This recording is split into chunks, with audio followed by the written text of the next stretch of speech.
Christie D'Alessio. Finally, we were able to make it. Finally. Thank you for having me so much. What matters is that you're here.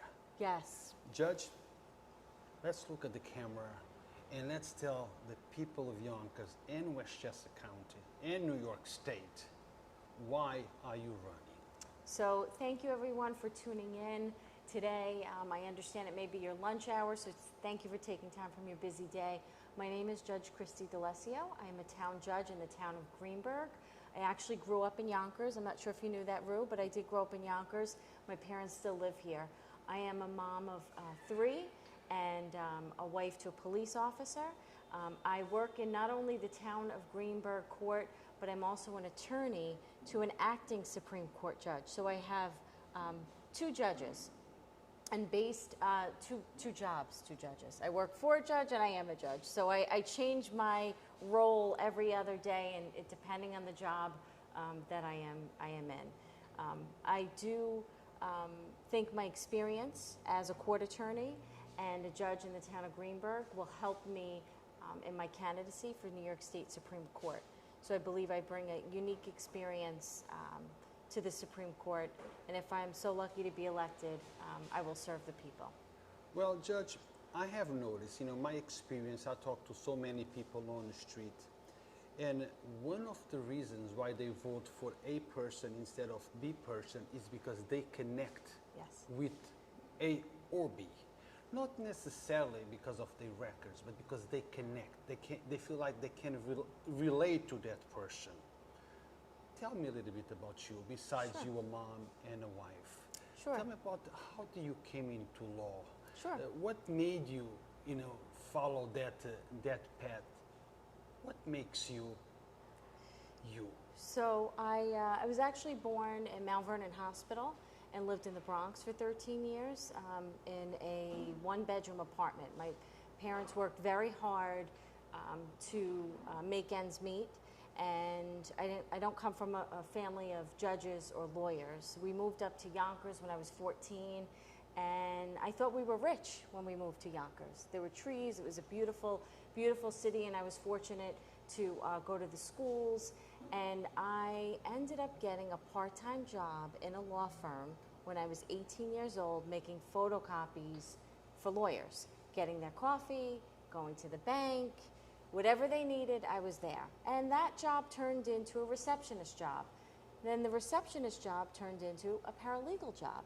And then once I was a paralegal, I finished college at night. I decided that I should go to law school. And I completed law school in the evening, still working full-time for the same law firm. And that sort of made my path to the law. I always felt like it was a calling. I always really loved what I did. And I always wanted to strive to do better for myself. I did meet my husband in law school, and at this point in my life, I work really hard to set an example for my kids, to give them a better life. Aside from being a mother and a wife, I'm very active in the community and just try to do the best I can for people. Judge, those 20 years that you be in law, how would you say it? Awesome, great, any regrets, or you would have done it the same all over again? I would do it the same way all over again. I just feel that I'm a really blessed person. I was given opportunity. And I think opportunities in life, when that little door opens and you take that opportunity, it just helps you to see new things on the other side of the fence. So for me, I was lucky enough to get internships. I was lucky enough to attend different events when I was in law school, just to network. And now as a judge and a lawyer, I try to do the same thing. I actually have a very diverse internship in the town of Greenburgh. So I take kids from all different high schools, law schools, college, to see if they want to go into law. And I give those youth opportunities to see what it feels like to sit on the bench, to sit in the judge's chambers, how to make a decision. My kids, my interns, I've also given them opportunities to come to some of my fundraisers to see what it's like to mingle at these, these sort of fancy events with people. And I think it helps them figure out whether they want to go into law, whether they want to be a judge, a lawyer. law enforcement in general. So those opportunities that I have, I always like to give back to our youth. Now, Judge, judicial system.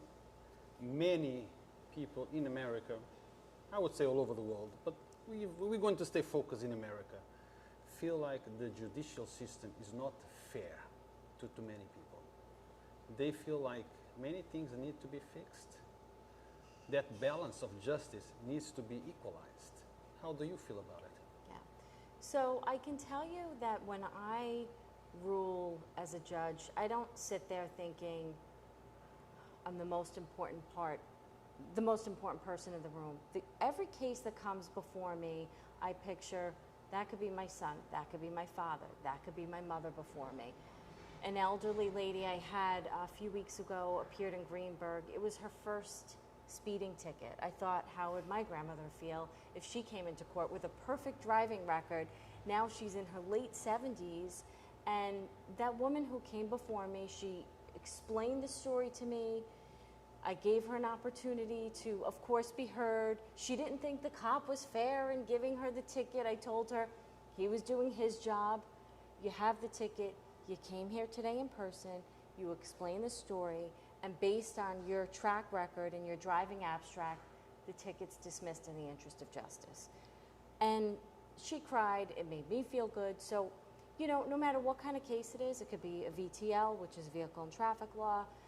It could be a more serious crime. I treat each case as if it were someone from my family appearing before me, and how would I want to be treated? So the system isn't perfect. Nothing's perfect. I really try to deliver justice with common sense each time I take the bench. So that includes listening to people, being respectful, being fair. You know, Judge, that's important what you said, because many people think that judges will pull in certain direction based on who is in front of them. But it's important for people to understand that a fair and square judge on the bench is what we need, regardless of who is in front of you. What is your feeling on that? It doesn't matter. I see all different types of people, all walks of life in the town of Greenberg. And I see some people on their best day because I'm performing their marriage, and some people on their worst day because they are facing serious charges. Regardless of who comes before me, no matter what color, what religion, I don't see any of that. Politics never plays a role. You know, it literally becomes, I become so entrenched in the case and listening to people. If it's a defendant and it's a criminal charge, sometimes they do want to speak. They have an attorney. I always warn them, you know, don't say anything that could compromise your case. But I always want to make sure, if I can, I make eye contact with the defendant to see their demeanor, to make sure they understand. So politics, color, race, religion, financial situations, none of that ever plays a role really in how I decide. I use my common sense. I take each person's case, I look at it very carefully, and always make sure I try to deliver justice and be fair and impartial. Now, Judge, lots of people say, what is a New York State Supreme Court judge? What's the job? What do they do? You want to explain what will be your function, your responsibilities? Sure. Are you going to be dealing with all types of cases, certain types of cases? What is it? So usually Supreme Court justices, we sit, it covers the 9th Judicial District, the seat I'm running for. So that includes Westchester, Rockland, Putnam, Orange, and Dutchess counties. So that is considered the 9th Judicial District. Although I'm running on the ticket with a number of other candidates, my seat could be in Westchester, it could be in Putnam, it could be in Rockland, Dutchess, or Orange. And typically a Supreme Court judge hears all non-criminal cases, all civil cases, matrimonial cases, family law cases, contract cases, slip and fall cases, wrongful death cases. So that could be everything from an initial appearance to a full-blown trial. So our jobs are the types of cases we hear are very varied. And right now, as a town court judge, I sit in the town of Greenberg. As I said, it's the second largest town court in New York State. So I see a variety of cases, and I handle a number of different types of law. When I'm in the county court, my second job as a court attorney, and I work for an acting Supreme Court Justice, I'm used to writing decisions in chambers on all different types of cases. So I'm entrenched in the 9th Judicial District. I have a lot of experience. I know what it takes to get a trial running. I know what it takes to bring people in and really try to resolve cases. I'm a proponent of having people come in to make sure they understand what their options are and trying to resolve something. So those are just some of the types of cases that I would be handling if I'm elected to the Supreme Court. Now, for how long would be the term? It's a 14-year term. It's a long time, 14 years. It's a long time. So make sure that you make the right decision. Now, Judge, I interview all types of elected officials, people who are running for elected positions, and those interviews are always easy. But judges are not that easy because you cannot talk about this, you cannot talk about that. There is certain things that you cannot give an opinion because it might be a case that might come in front of you. That's right. You know, anytime. But it's important to know, why should I vote for you and not for the next guy? What would you tell me? Rue, vote for me because fill the blanks, Judge. Okay. So Rue, and to the community, as I said, I'm not a very political person, and I've gotten to be a judge and a lawyer because of my parents' work ethic and really working hard, and because I love what I do. So I promise you and the community that I can be fair and impartial. I always am. I'm never motivated by politics or any ill will. And I really just give all of my cases a lot of attention and treat everyone who comes before me with respect and dignity. So I promise you I can deliver that for the next 14 years. That's what I've been doing since I started working in that law firm making photocopies. And to me, it's just something that I really love to do. I love the job. So anyone that goes into your courtroom can be relaxed and comfortable that you look at the case and the case only and not at who is in front of you. Absolutely. The biggest thing I think that's important, I think people are afraid to come to court, no matter what it is. Hey, it's not a picnic. It's not a picnic. If I get a ticket, I'm afraid to go to court. And I think the best thing you can do is make the public, the litigants, no matter what kind of case it is, the defendant, the attorneys, feel that you are accessible and you're there to listen. And, you know, a good judge, I think, really listens and makes a decision, lets both parties get what they want out, they both want to be heard, and you make a decision based on the law with common sense and fairness. I try to do that every single time I take the bench. So, Judge, lots of people don't vote because they say, what for? Nothing is going to change. It's going to be whatever it's going to be. I tell them, your vote matters. It matters. You should come out and vote. Because sometimes elections are won by a few hundred votes, 100 votes. So please tell our audience why they should come out and vote and how important it is to be engaged. Yes, it's very important. I think a lot of people come out presidential years. Those years are packed with people coming out. But local issues and Supreme Court judges actually really matter, because if you have a problem, it could be someone dies in the family, you go to surrogate's court, you're going to have a judge presiding over that matter. If there's a divorce in your family or a custody issue, you're going to have a Supreme Court judge deciding that matter. There's so many issues that the regular everyday person, if they have to go to court, they could see a Supreme Court justice. So I think it's really important that you get out and vote this year. I am one of 5 candidates that are running this year that are endorsed by the Democratic and the Conservative line. We have 2 lines. I think you've interviewed a few of them. Yes, yes. Tom Davis. All of them. Yeah, Judge Canonis, he's a good friend. We're both the Westchester seat, Tom and I. Tom Canonis, Jim Heyer, and then Bob Berliner from Rockland.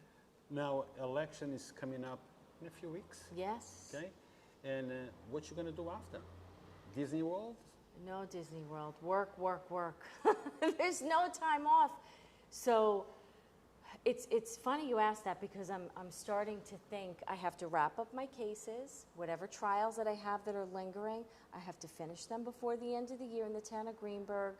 I have to, as a court attorney to the judge I work for in County Court, Judge Minahan, I have to finish writing decisions. So unfortunately, I don't think I can take any vacation.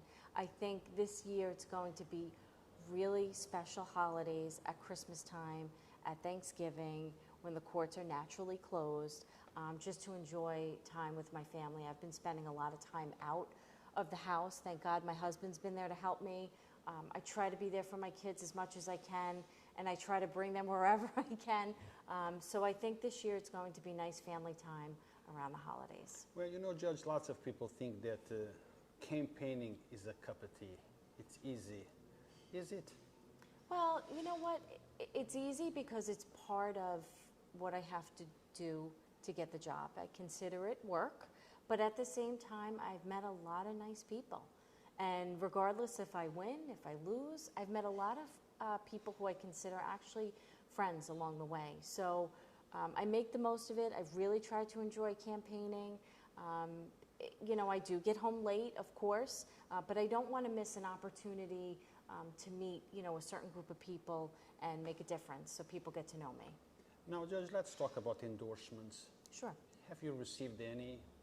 Who endorsed you? Yes, I've received, there's a lengthy list of endorsements. I can't even, off the top of my head, I've received labor organizations, the Teamsters. I've received a number of police endorsements, firefighter endorsements, endorsements from people. Senator Shelley Mayer, she's the senator, just endorsed me. She's a great friend. She's become a great ally along the way. So I do have a website. It's judgechristiedalessio.com, and I think that the entire list is on there. Also a number of women's organizations, since I'm the only female on the ballot this year. So guys, if you want to learn more about Judge Christie D'Alessio, please visit her website so you can learn more, so you can make an informed decision. Remember, Yonkers Voice does not endorse or oppose any candidate. Our only goal is to inform you so you can make an informed and educated decision about who is going to deserve your vote. What about campaign fundraisers? Is anything coming up if somebody wants to, you know, give you some funds? That would be wonderful. So the website actually has a donate button. It makes it very easy for people to donate online. And I believe there may be an event next week. They're putting it together now. It's the firefighter 5th District, including the Yonkers firefighters, that are hosting it for me. I believe it will be hosted in Greenberg, and I think the details are being uploaded to the website very soon. So. Well, Judge, we came to the end, but we're going to take a few minutes, if you feel like it, if you feel it's necessary, to tell the people of Yonkers, New York State, Westchester County, why you are the best person for this job. Sure. So I really appreciate the time, Rue. I really do. I don't do radio shows often or anything like this. For me, it's really, it's a passion of mine to help people. That's really something that I really like to do. I connect with a lot of people. I connect with a lot of people before me. I think I'm well suited for the job because of my experience as a court attorney and as a local court judge. I'm able to deliver justice also very efficiently. I think a lot of people come to court, they want a decision. They don't want a case to linger on. And I see on some of my days people itching to get out of court. They have to go to work. They took the day off from work. I'm very cognizant of that and treating people, again, with respect, with dignity. I promise you I can be fair and rule with integrity and give people the respect they deserve if I'm so elected. Well, on that note, we conclude our interview, but keep in mind that at the end of the day, the decision is yours. If you feel like Judge Christie D'Alessio is the right person for the job, don't forget to come out and cast your vote in her favor. Thank you for watching, and just before we leave, I have to give a shout out to the restaurant that makes themselves available all the time for our interviews. Dos Marias, the best Mexican restaurant in Yonkers and New York State, Judge. I've eaten the food. Oh, you did? You ever came for the Tacos Tuesday? I've eaten the food. At one of the fundraisers for Judge Quinones was Okay, here, and so do it you was know that they delicious. have the Taco Tuesday and karaoke from Wednesday to Sunday? That's awesome. Okay, the next time you come over here to sing, you let me know so When I I can come to sing, okay, so I can come and broadcast live. I'll be here. That's it. So for, not everything should be taken seriously. This is just a joke. Thank you guys for watching, and until next time. Thank you so much.